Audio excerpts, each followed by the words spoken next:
Le beat me rend dingue, comme ce flingue qui me parle quand je suis à terre. C'est mon fils, Nabil. On me l'a tué le 16 mars 2013. Il a sauté le portail, il se retrouvait là, par terre, directement par terre, jeté comme un chien. À l'époque, il avait 15 ans. Il y avait quand même 2 mineurs et ça, c'est un peu inquiétant parce qu'on se demande comment des garçons aussi jeunes prennent autant de risques. Là, vas-y, tire le mec dessus. Ne nous cherchez pas. Des fois, quand je sors, je ne suis pas en sécurité. J'ai peur, il y a des jeunes de partout, on n'a pas l'habitude, on n'est pas en sécurité. Ils sont descendus à 3 et puis ils l'ont écarté du groupe et puis le gars donc, a été abattu. Là, vous avez le collège maçonné où il y a eu 7 petits qui ont été scolarisés, qui sont décédés à cause des trafics.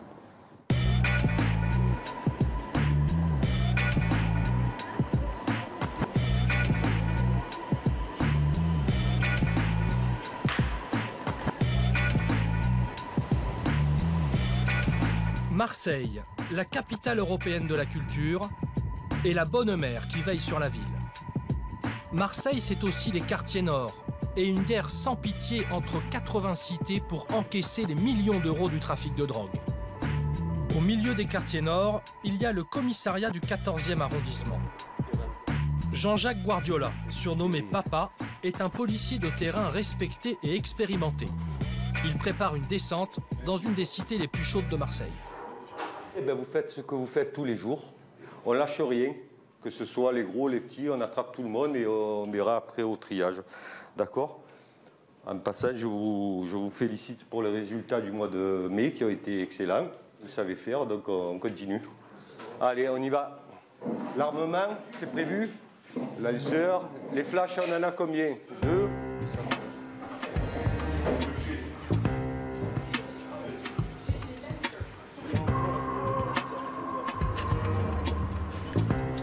La mission du jour, reprendre un immeuble occupé par les dealers et montrer que les zones de non-droit, ça n'existe pas.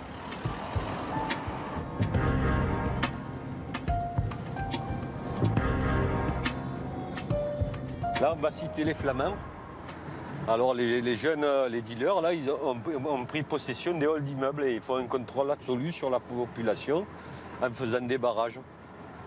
Donc, on va essayer de leur démonter les barrages, si on peut, même d'interpeller des gens. Regardez, ils ne sont pas devant. Allez. Oh, putain. Allez. Un premier groupe course les dealers dans les escaliers. Un deuxième reste en protection à l'extérieur. Ces jeunes s'enfuient à scooter, d'autres sont interpellés. Tu restes là, tu restes là.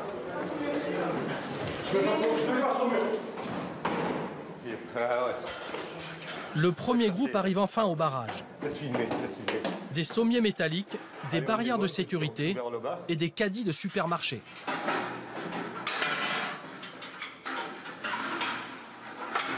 Ils mettent des caddies et en fait, ils passent juste leurs mains. Vous passez le billet dans le trou, ils prennent le billet et par le trou, ils vous rendent le produit. Comme ça, on ne le voit pas, on ne peut pas l'interpeller. Là, il y en a un là. Là, celui-là. Allez, on n'arrive pas à pousser là. Je vais essayer de prendre l'ascenseur et de contourner la chose. Il y a déjà eu. D'accord. Les jeunes bloquent l'ascenseur en haut. Comme ça, personne ne peut rentrer dans le bas sans leur faire monsieur. S'il y a un incendie, que l'ascenseur ne fonctionne plus, personne ne sort de là-dedans, quoi. Et du moins, tous ceux qui sont au-dessus, hein. C'est quand même très, très dangereux. Dans le hall de l'immeuble, fouille au corps et saisie de stupéfiants. Bon, on a quoi alors là? Oui. Il a un morceau sur lui, le sang. D'accord, lui. Et lui? Oui. Le barrage est détruit et jeté sur le trottoir. Le groupe de protection couvre la sortie. Flashball prêt à tirer et grenades de dispersion en main.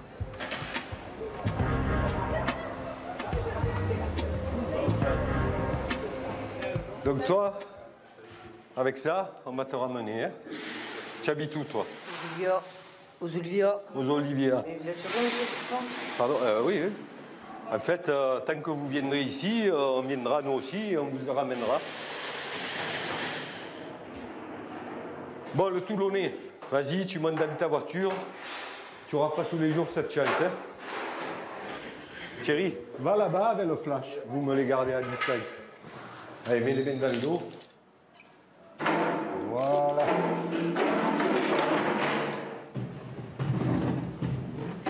Et là, ils ne vendront pas tant qu'ils n'ont pas reconstruit. C'est trop dangereux pour eux. Comme on court plus vite qu'eux, ils vont se sauver. Mais là, s'il n'y a rien qui nous arrête, on les attrape à chaque fois. Quoi. Donc, nous, on reconstruit.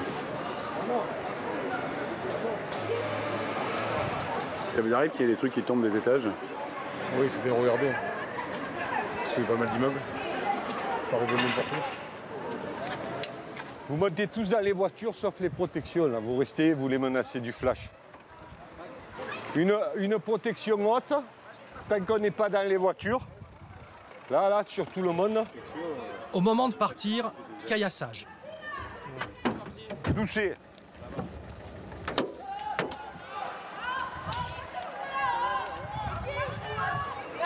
Ça caillasse un peu là? Ouais.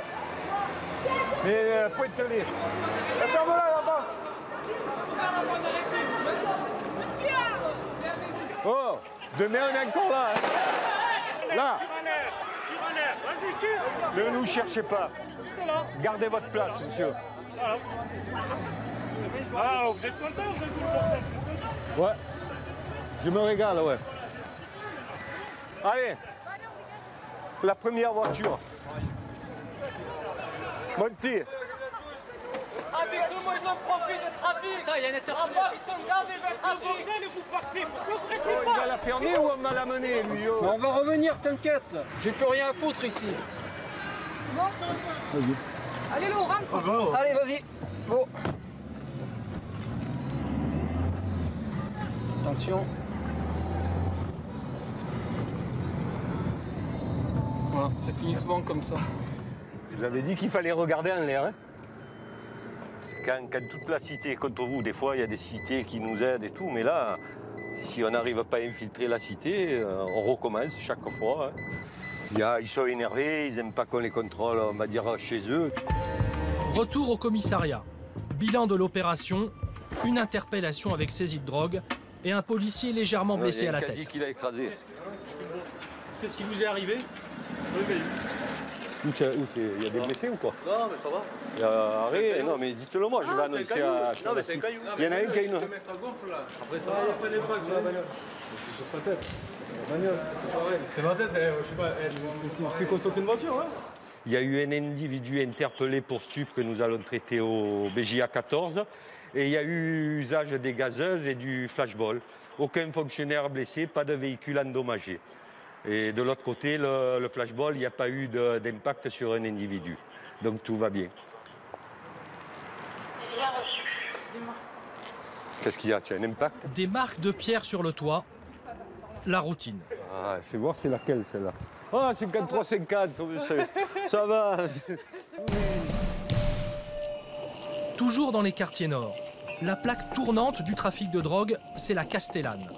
60 000 € de chiffre d'affaires par jour. Seule solution pour filmer, la caméra cachée. Sur les scooters, les choufs, les guetteurs. Ils contrôlent toutes les entrées. Ensuite, il y a les charbonneurs, les vendeurs. Pour les petits deals, les clients sont immédiatement servis. Pour les plus grosses demandes, d'abord on paye et on vérifie.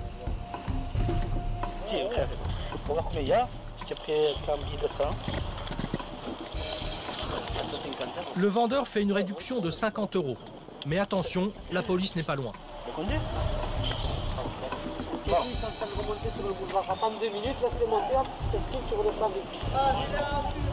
Ensuite, on récupère la drogue plus loin, dans un autre immeuble. Les pains de résine de cannabis sont cachés dans cette grande poubelle. C'est bon produit. C'est bon, il est bon ou pas? Pas bon, mais il passe bien, il est fumable. Pour la prison, même pour la prison, putain. Et celui-là, combien? Ça, c'est 900 €, 200 grammes. Ces 900 grammes de cannabis seront introduits dans la prison des Baumettes, puis revendus aux détenus. Merci, à plus. Juste en face de la Castellane, la Bricarde, 15 000 habitants. Notre guide, c'est Kamel. Il est chauffeur de bus à Aix. Il a toujours vécu dans cette cité. C'est un grand frère. Les jeunes, il les connaît tous. C'est une cité où il y a un peu de mal-être parce que les jeunes, ils n'ont pas d'emploi, ils n'ont pas de local où rester. Donc c'est un peu laissé à l'abandon. Alors ils restent dans les blocs, ils passent leur temps dans les blocs, voilà. Après, arrivé à un endroit là, où je vous dis couper la caméra, vous coupez la caméra. Voilà, couper la caméra, là, on va monter. Pourquoi il faut la couper, la caméra? Parce que y a des petits jeunes, ils veulent pas se faire filmer, enfin. Il y en a qui trafiquent. À Marseille, dans tous les quartiers, il y a des trafiquants. Après, voilà, on va pas du jour au lendemain arrêter tous ces trafics, tout ça. C'est un truc qu'on peut pas s'en passer, c'est comme ça. Hein. Filmer là comment Juste de merde, ouais. Il a coupé. On veut pas vous voir. On ne veut pas nous voir. Mais après discussion, un vendeur accepte de nous parler. Il a 17 ans. Une condition, ne pas être reconnu. Il nous conduit jusqu'à sa planque. Il deal au milieu d'un jardin d'enfants. Un client arrive. 10 €, 10 grammes de cannabis.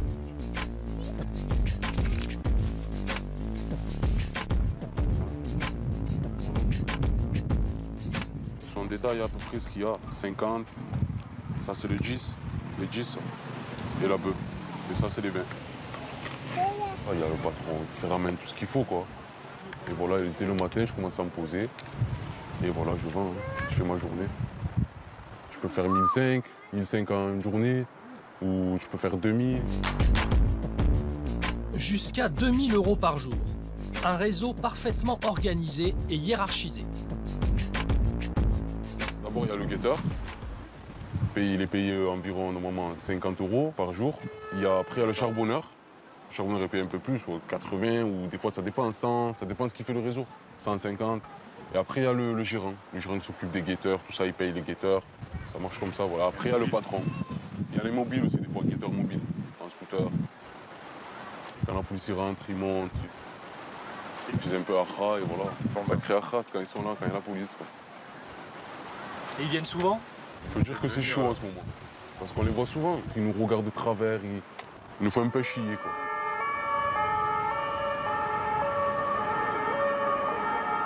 Dans tous les quartiers, on voit que l'école ça ne nous plaît pas, qu'on n'arrive pas, et voilà, que c'est pas pour nous. On voit que là on gagne très bien, 70 €, 80 € de 1h jusqu'à 6h, on n'hésite pas. À 18 ans, voilà, il n'y a pas mieux. Même si c'est risqué, voilà, c'est un nos risques et périls. Mais le risque c'est quoi? C'est qu'un autre réseau vienne? Un patron de notre réseau, il peut venir ici. Le jour ou l'autre, il peut tirer, nous allumer, voilà, mettre son réseau ici. Dans le temps. Maintenant, c'est comme ça ici. Hein, il peut poser son réseau ici, nous tirer dessus, voilà. On meurt à 17 ans, 16 ans. Ça peut venir de partout ici, le danger. Je peux me faire tirer dessus, pas voir la police ou quoi. Je me fais péter, je rentre en prison. C'est un truc qui me passe vite dans la tête, mais j'ai pas peur, en fait. Je sais pas ce que je vais devenir, ce que je vais être. À un moment, il va falloir travailler professionnel, faire des trucs un peu. On entre dans le monde professionnel, voilà. C'est ça qui est le plus dur. Quand on arrive à gagner des 90 par jour, on est jeune, tout ça. Pour nous, ça y est, la vie, elle est facile. On vit chez notre mère, on paye le loyer 600 €, on l'aide des fois un peu. Voilà, ça, c'est une belle vie, tranquille. Nous retrouvons Kamel, toujours à la Bricarde. Il nous emmène au local. Depuis la fermeture du centre social, c'est là que les jeunes se retrouvent. Dans les quartiers nord, 1 jeune sur 2 est au chômage. Pour passer le temps, ils font d'interminables parties de baby-foot.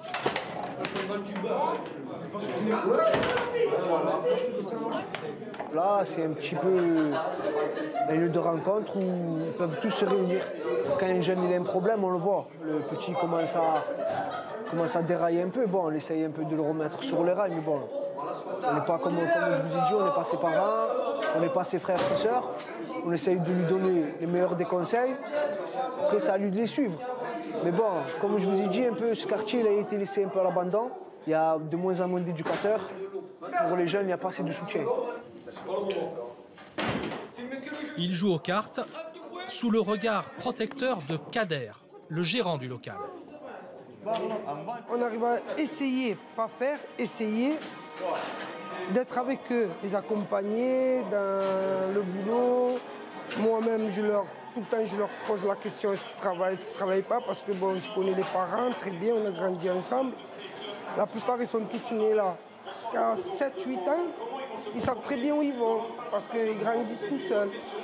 Bon, tout seuls, entre guillemets, parce que les parents, il y en a qui peuvent, il y en a qui ne peuvent pas. Il y en a qui veulent que leurs enfants y réussissent, et leurs enfants n'y réussissent pas.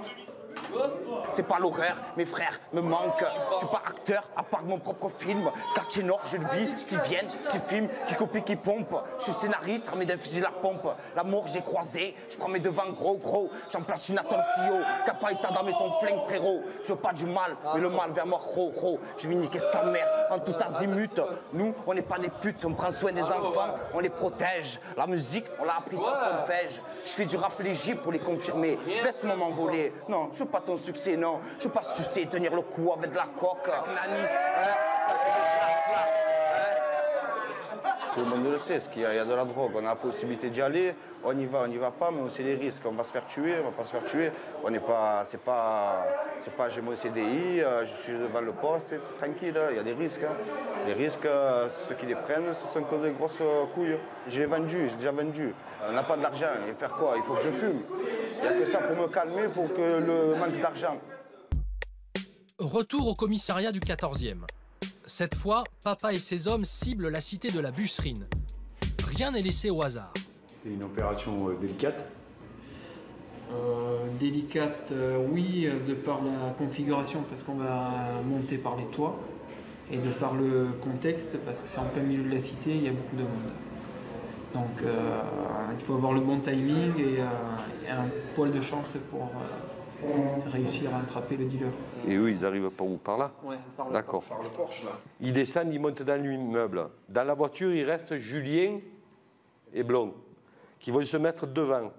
On bloque la porte. Le type il a certainement un survêtement clair et apparemment, il n'a pas de sacoche, il aurait les sachets dans l'escalier, même le sol. Et on met tous les véhicules prêts à partir, que si ça part en live, quoi qu'il arrive, on ne polémique pas des heures. Hein. On prend, on revient là, on s'en fout, on aura gagné ou perdu, on s'en fout.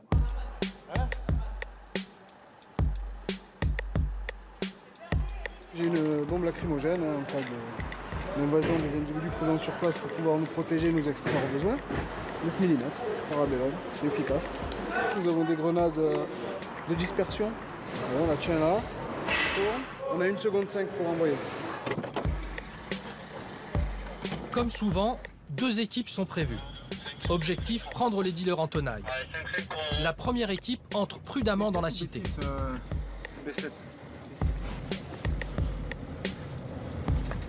Dans 10 secondes, on tape. Cool. Je te dirais quand nous arrêter. Continue. Vas-y, stop.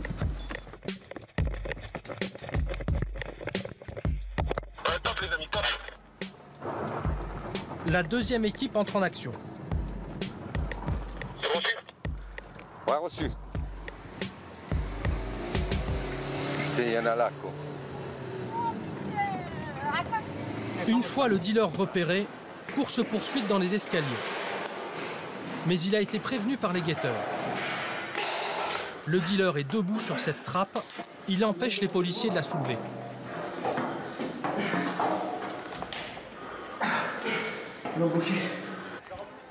Il est monté, Laurent, il est monté. Laurent, il y avait qui part sur le toit vers le B5, B6. C'est reçu? En bas, problème aussi pour la deuxième équipe. Ben, ils mettent simplement une cale comme ça et ça empêche d'ouvrir. S'ils vous connaissent, ils ouvrent, c'est-à-dire les habitants. Ouais, je t'écoute. Il y a une description du gars? Oui, c'est un nain avec les cheveux décolorés. Vous voulez pas qu'on monte au B5? Il recherche un NA, un Nord-Africain. Il décide de passer par l'immeuble voisin. Enfin, ils arrivent sur le toit. D'après Thierry, il n'est plus dans les étages, sur le toit. Mais le dealer a disparu depuis bien longtemps. Il me semble qu'il est descendu, hein. V5 ou V6, hein, mais pas au-delà. Confirmation, sur le toit il n'y a plus personne. T'as vu quelque chose ou pas? Jean-Jacques fouille quand même les caches habituelles. Bon, donc il s'est enfui là. Là, il y a de grandes chances pour qu'il soit rentré dans l'immeuble à côté et après dans un appartement, vu qu'il n'est pas ressorti par en bas. Il est déçu, mais il n'a pas tout perdu. Là, en fait, je regarde parce qu'on a un autre plan stup qui se situe juste là. Et j'avais jamais fait gaffe qu'on pouvait bien le voir, quoi, de là. Le gars se tient derrière le bouquet d'arbres sur les terrains de tennis, là, et il sert les gens qui arrivent sur le stade, là. Ce réseau, Jean-Jacques s'en occupera plus tard. Le mec, il était sur nous, sur la trappe. C'est pour ça qu'on n'arrive pas à la lever. Et quand on a refait le truc, il y avait le produit qui était. Pour l'instant, il faut faire le maigre bilan du jour. Aucune interpellation, mais une petite saisie de stupéfiants quand même. On va toucher, on va poser. 112 heures. On ne sait jamais s'il y en a qui se... Et 119. 231 grammes.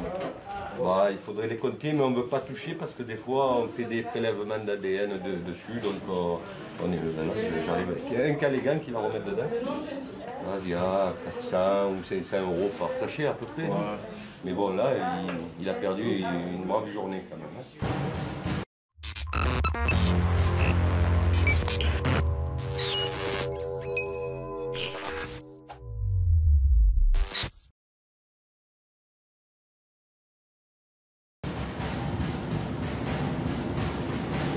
Le soir même, à Saint-Louis, dans les quartiers nord.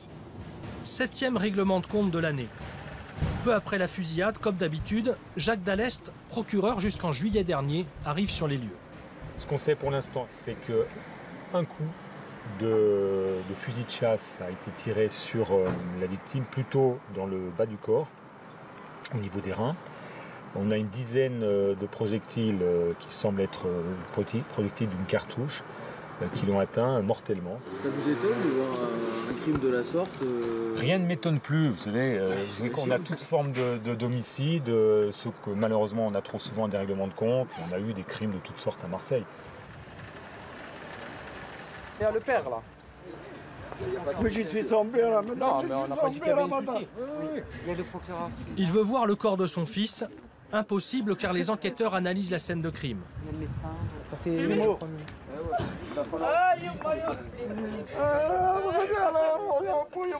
Des assassinats comme celui-ci, il y en a en moyenne 2 par mois à Marseille.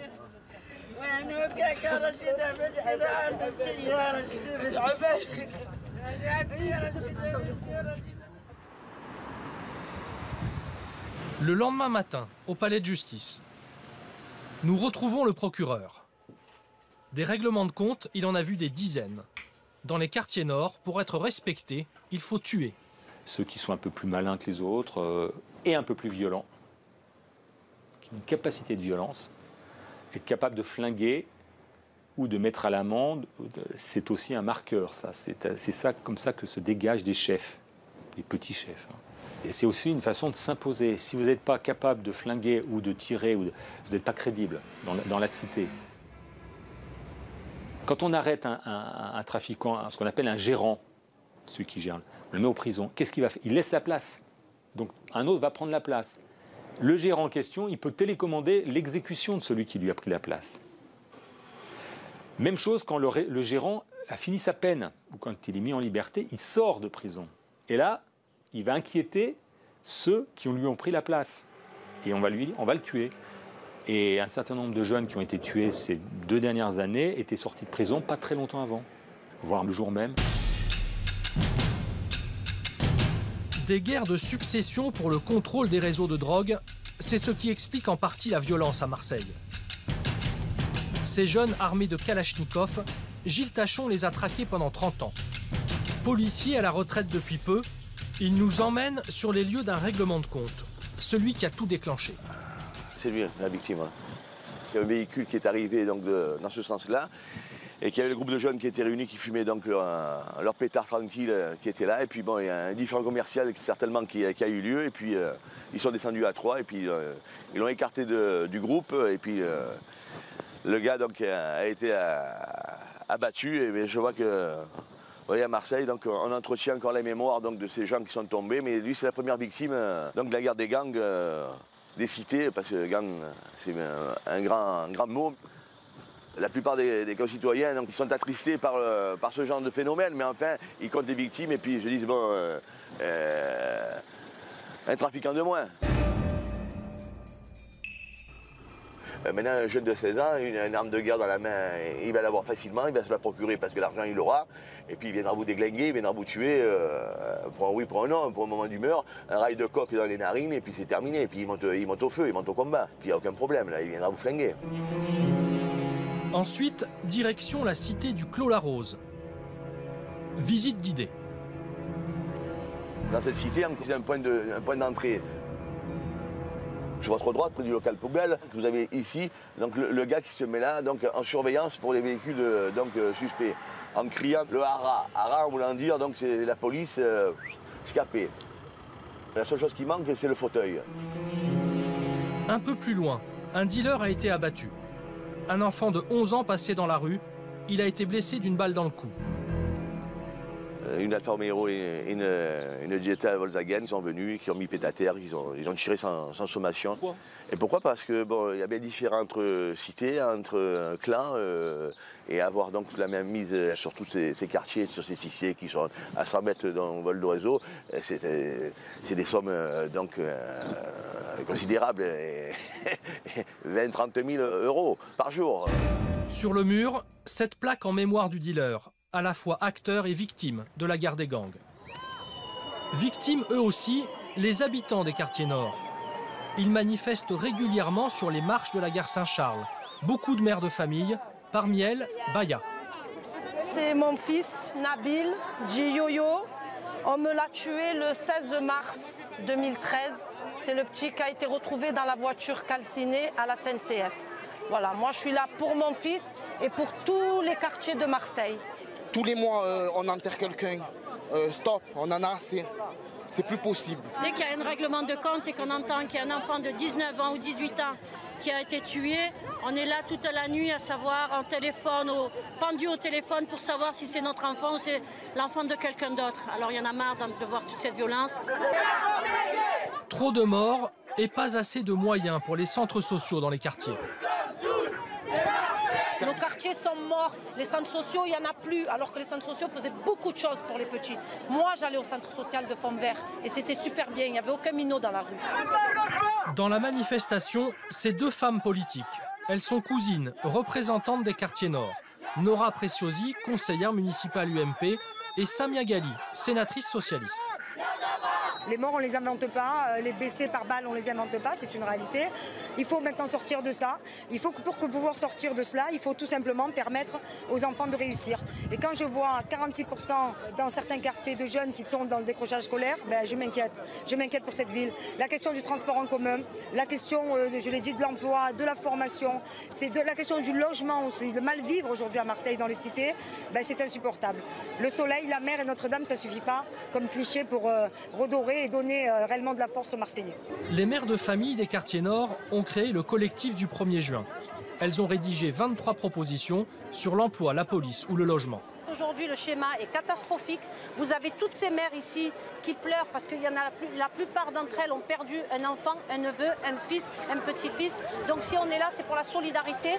S'il y avait eu un suivi scolaire, si on avait pris ces enfants en charge, eh ben aujourd'hui on n'en serait pas là. Aujourd'hui on manifesterait pour acheter des livres, pour voyager, visiter Versailles, visiter d'autres pays que les quartiers nord de Marseille. Les mères de famille attendent maintenant les réponses des officiels. Retour au palais de justice. À Marseille, le taux de délinquance des mineurs est largement supérieur à la moyenne. Des délinquants de plus en plus jeunes, Maître Gioia en défend régulièrement. Aujourd'hui, vous avez des gamins, 12, 13 ans, 14 ans, ils sont armés d'armes de poing, ils sont armés de lance-roquettes, de kalachnikov. C'est des gens qui ne savent pas du tout, c'est des gamins, c'est des enfants qui mériteraient 2 gifles, mais que plus personne n'ose corriger, parce qu'ils sont sans autorité, sans cadre, et qui n'obéissent plus à aucune norme, à aucune morale, à aucun texte, à aucune autorité. Ces gamins-là utilisent des armes qu'ils ne savent pas manipuler. Et nécessairement, ça crée des situations complètement terrifiantes pour tout le monde. C'est des groupes qui se montent non plus par spécialité, mais par cité, par territoire, sur des coups bien précis. On se rencontre un soir, on est 4-5, on va faire un coup. Et puis le coup qui est réalisé, il n'est pas préparé, il est fait par des gens inexpérimentés, des gamins qui sont avides d'exprimer un mal-être, une souffrance, un mal de reconnaissance. Maître Gioia nous propose de rencontrer l'une de ses clientes, Wafa. Agressée plusieurs fois, elle a été obligée de quitter Marseille. C'est une chose qui devient banale, c'est les agressions. Là, aujourd'hui, j'ai mis une robe, mais bon... d'habitude, enfin bon, on essaie de se cacher, puisque c'est quand même... faut éviter de provoquer les personnes. Et vous avez été agressée ? J'ai été séquestrée, on va dire. C'était assez violent. J'en ai même pas parlé à ma famille tellement c'est banal sur Marseille. J'ai pris pas mal de coups. C'était un boxeur. Et pendant 6 mois, je n'ai pas pu bouger puisque j'avais des bleus tout le côté. Dans sa famille, elle n'est pas la seule à avoir souffert. Son frère a été sauvagement mutilé. Ils l'ont assommé avec une bouteille de bière. Ils l'ont mis sur le dos et ils l'ont attaché. Enfin, ils l'ont bloqué. Et une personne qui a arraché un des yeux en le montrant comme si c'était un acte de victoire. Voilà, j'ai le pouvoir et maintenant, qu'est-ce que tu vas faire sans l'autre œil?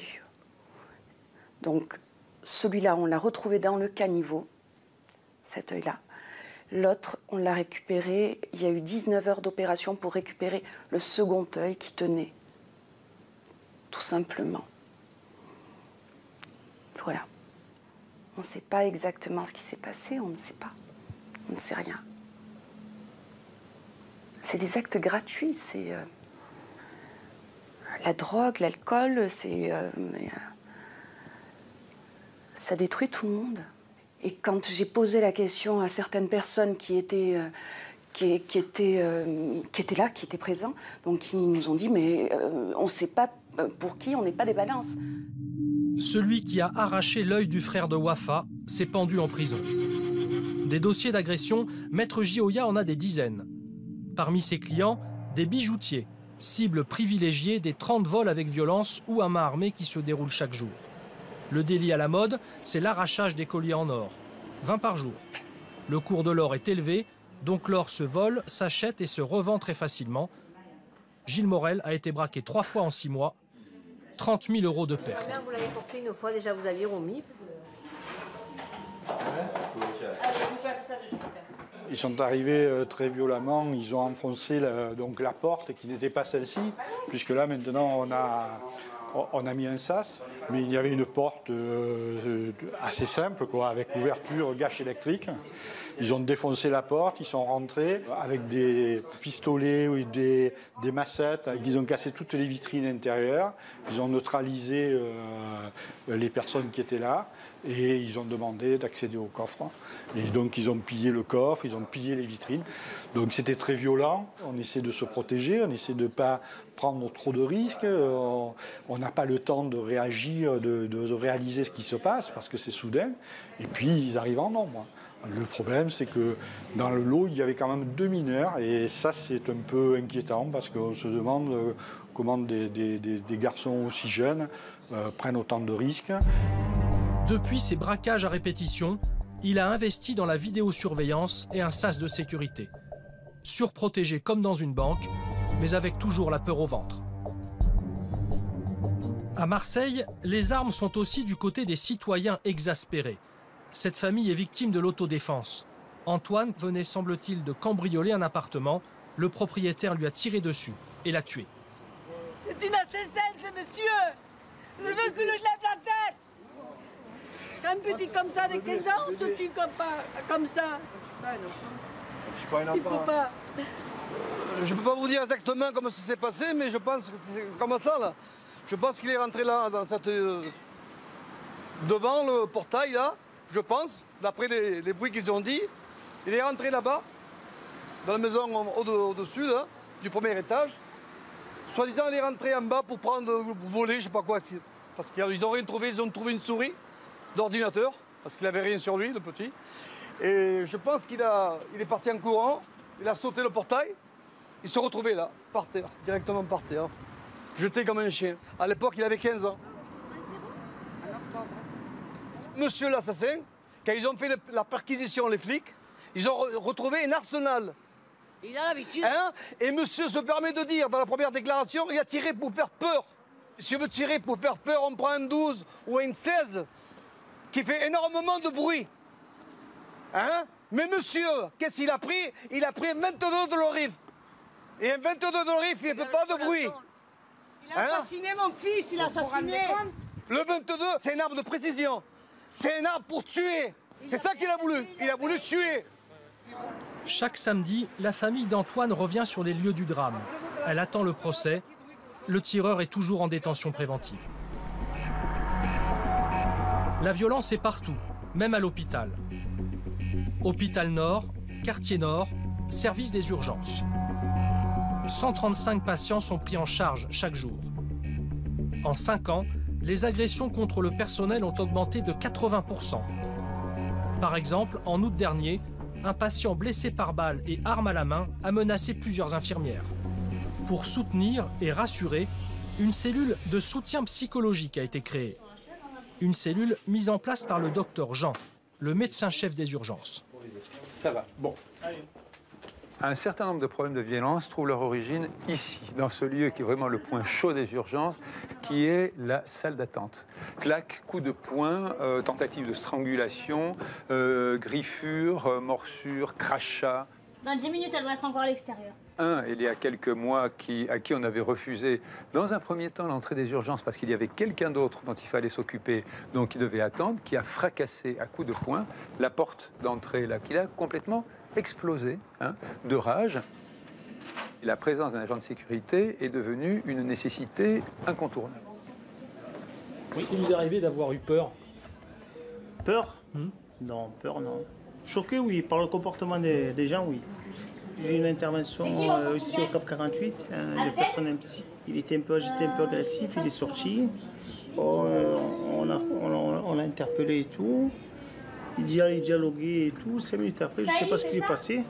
Il a donné un coup de tête à mon collègue. Voilà. Après, il s'est enfui. Ça m'a choqué.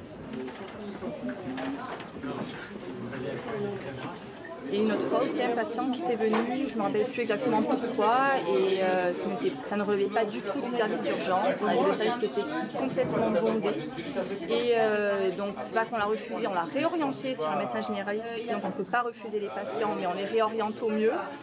Et là, non, c'était carrément menace de revenir avec une kalachnikov et de me tuer. On a toujours quand même un peu l'appréhension de se dire s'ils vont vraiment revenir. On a des collègues qui se sont fait prendre en photo avec des menaces. De toute façon, j'étais en photo, je vais revenir, je vais te tuer. On a eu une fois un monsieur qui s'est présenté à l'accueil, il est arrivé, il a posé son pistolet sur la banque au niveau de l'accueil. En plus de la cellule de soutien psychologique, un système d'alerte 24 heures sur 24. Il y a là un bouton que l'on peut enclencher. C'est un point d'appel auprès des forces de police. Ça sonne au niveau du commissariat, enfin de ce secteur. Et à ce moment-là, donc, les forces de police sont susceptibles d'intervenir très rapidement. Et on est très content de voir arriver les gros bras de la police qui viennent nous aplatir quelques agités. Et c'est indispensable. Les agités, la justice les condamne sévèrement. Pour l'homme qui a fracassé la porte des urgences, 10 mois ferme. Attention, ça va très vite. Il y a eu pas mal de carreaux. Ouais. Les quartiers nord, c'est 400 000 habitants. Yamina Bencheni y a toujours vécu. Elle a participé à la rédaction des 23 propositions de la marche contre la violence. Une violence qui commence souvent dès l'école. Là, vous avez le collège maçonné, où il y a eu 7 petits qui ont été scolarisés, qui sont décédés à cause des trafics. Ils ont été tués avec des armes à feu. Ils avaient quel âge? Entre 17 et 22 ans. C'est les premiers qui tombent dans l'engrenage, c'est les plus vulnérables, c'est les plus fragiles. Ce sont des ados. Hein. C'est aussi des mamans fragilisées, vulnérables, endettées, voilà. Hein. C'est trop facile de montrer du doigt et de stigmatiser les gens en disant « vous êtes dans le trafic, vous êtes complice, vous êtes responsable ». Non, c'est trop facile. Le problème, il est un peu plus complexe. Améliorer la qualité de vie dans les quartiers nord, c'est le combat de Yamina et du conseil de copropriété de la Simiane. Pour chasser les dealers, barrières de sécurité et digicode. Voilà, ça fait partie de qui, ça, en compétence? Mais bien sûr, ça... Voilà. Les 23 propositions, c'est de réaménager ces espaces et de les fermer. Pourquoi c'est laissé comme ça? C'est des belles cachettes. C'est des cachettes communes, collectives, qui appartiennent à personne, mais qui sont censées appartenir à quelques-uns. Et ils cachent quoi dedans? À votre avis? Pour pas se faire attraper sur soi, qu'est-ce qu'on fait? Et tout le long, c'est comme ça. Les politiques disent, on vous comprend, on va essayer de voir, on va essayer. Quand ils sont élus, ils promettent, et une fois qu'ils sont élus, ils vont essayer. Donc ça fait des années, je pense qu'ils doivent essayer. Qu'est-ce que... Essayer d'aider les habitants, c'est ce que fait Nora Preciosi. Elle est conseillère municipale UMP. Au menu, couscous avec les femmes du quartier. Bon les filles, c'est bon aujourd'hui le repas? Hein? Excellent, délicieux. Et la prochaine fois, c'est quoi? L'aïoli? L'aïoli ou peut-être paella. Yeah, ben c'est super. La cité de Fond-Vert, elle y est née. Elle la défend et elle veut la nettoyer de toute corruption. On s'est aperçu qu'il y avait des élus qui étaient corrompus, qui sont condamnés, qui ont donné des subventions à de fausses associations. Ça fait 18 ans que ça dure ici. De donner de l'argent à des voyous des quartiers pour avoir un électorat. C'est pas ça, faire de la politique. Il y a l'avenir des enfants, des petits, qu'il y ait un suivi scolaire, qu'on parle de la culture. La culture, c'est pas que le foot. C'est vrai qu'on a Zidane, bravo Zidane, on est fiers de lui, mais il n'y a pas que ça. Aujourd'hui, si on se bat, c'est pas pour nous, c'est pour les enfants. Pour les enfants, c'est pour les jeunes, les enfants travaillent.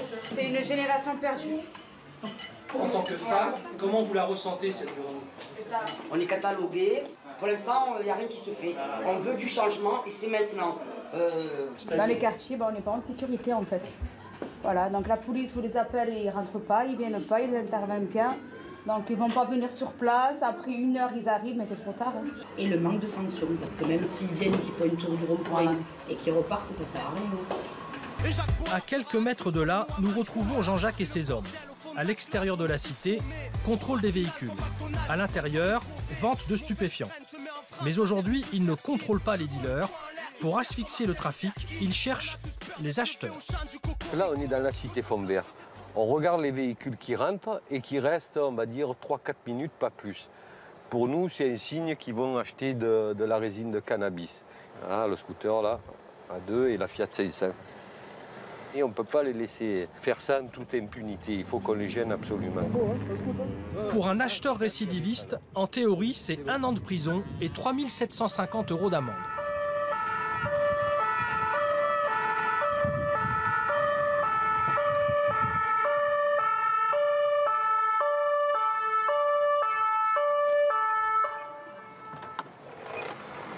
Vous avez une idée pourquoi on est là? Non, parce qu'on sort de désopération. Parce que tu as touché aussi. Oui.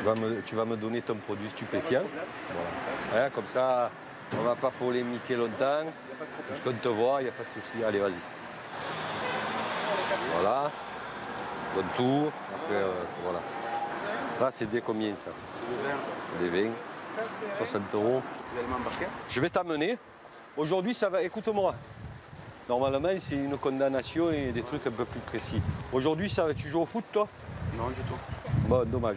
Aujourd'hui, ça va être comme au foot, pourtant. Carton jaune, Ça veut dire on ne le refait plus. Tu nous suis? En discutant, Jean-Jacques essaie d'obtenir quelques informations. Le savent les gens où c'est exactement. Ah, tu es connu? Parce que d'habitude... Pas question d'être connu, je veux dire, là-bas, j'ai pas l'habitude d'aller là, moi je vais pas là d'habitude. D'accord, tu vas où? Ça dépend. Ouais, on les connaît tous. Hein. Ça dépend. Je peux te les citer. Tu vas au Flamand ou pas? Non, Flamand, Busserine, il est pas bon le chien. Paternelle, Bassins. Ouais, la patère à ce moment, ouais, là, ça j'ai vu. C'est chaud. Ça j'ai vu ce qui s'est passé à la télé, ça. Ah, quand même. Dans toutes les cités où tu vas, il y a des policiers, des CRS, tu n'as pas remarqué ça? C'est comme tout, c'est le jeu du chat et la souris, quoi. Ah, tu joues quand même, tu le sais, mais tu joues. Je peux pas le nier, quoi, je suis fumeur, voilà. D'accord. Il sera convoqué pour un simple rappel à la loi. Pour arrêter les trafics à fond vert comme ailleurs, Samia Ghali, sénatrice socialiste, a une idée. Ce samedi, elle célèbre un mariage. C'est avec un grand plaisir que je célèbre aujourd'hui votre mariage.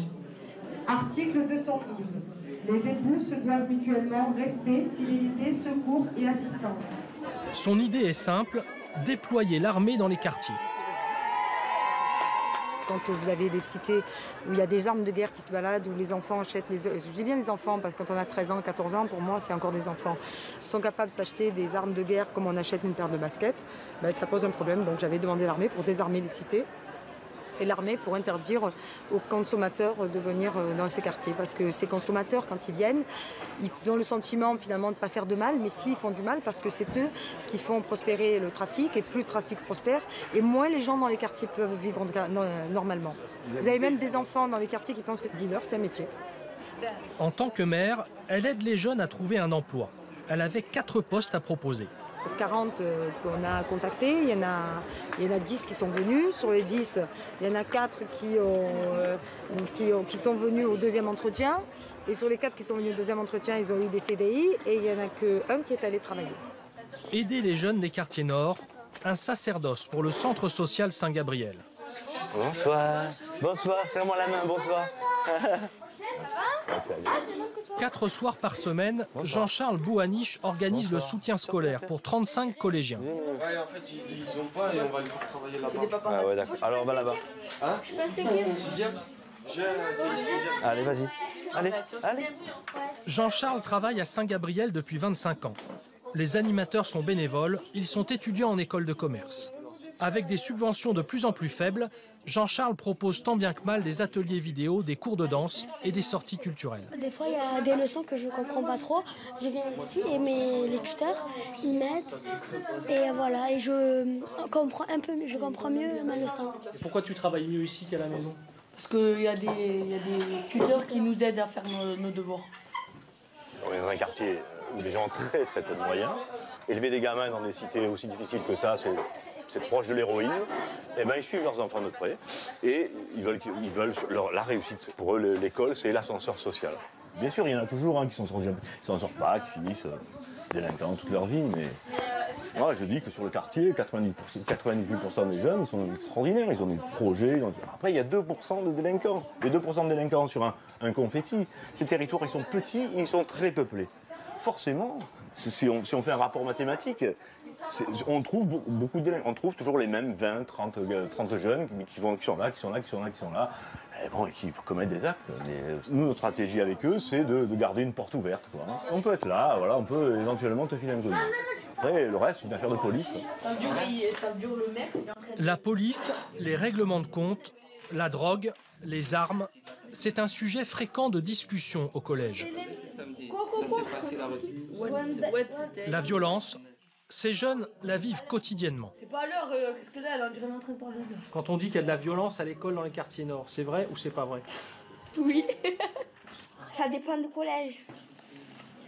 Ou des écoles, ou je sais pas. De partout, il y a de la violence, c'est pas que ici. C'est toi qui fais la bonne. Je sais pas, c'est quand les gens ils se font frapper. Quand il y a des coups. Non, ça m'a même pas trouvé. Même pas, des fusillades. Comme ça là. C'est vrai. À Fond-Vert, il y en a eu tant. Tais-toi, pourquoi tu dis Fond-Vert? Mais parce que c'est vrai. On dirait que c'est chaud. Mais oui, c'est chaud. C'est quoi chaud? C'est chaud parce qu'il y a la drogue, il y a tout, hein. C'est chaud, il fait chaud là. Mais il n'y a pas de violence, ils se frappent comme ça, il y en a pas à fond vert, hein. Non, c'est pas que je sors pour aller à l'école. Des fois, quand je sors, je ne suis pas en sécurité. J'ai peur, il y a des jeunes de partout, on n'a pas l'habitude, on n'est pas en sécurité. Hein.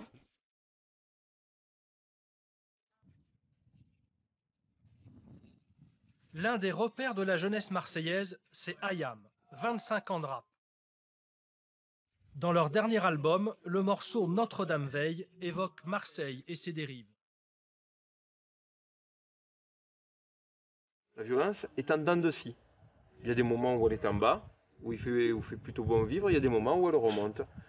Dès qu'il y a un resserrement, voilà, dès qu'il y a un resserrement, une petite strangulation économique, un peu trop de drogue, parce que aussi, la réalité aussi c'est que pour tous ces gamins-là, il y a 10 ans, ils se fumaient des pétards. Hein. Maintenant, ils s'en envoient dans le pif. Ça te donne des comportements qui sont complètement différents. Pas du tout. Et puis c'est pas du tout la même au niveau financier, c'est pas du tout les mêmes retombées non plus. Donc forcément les moyens sont pas les mêmes.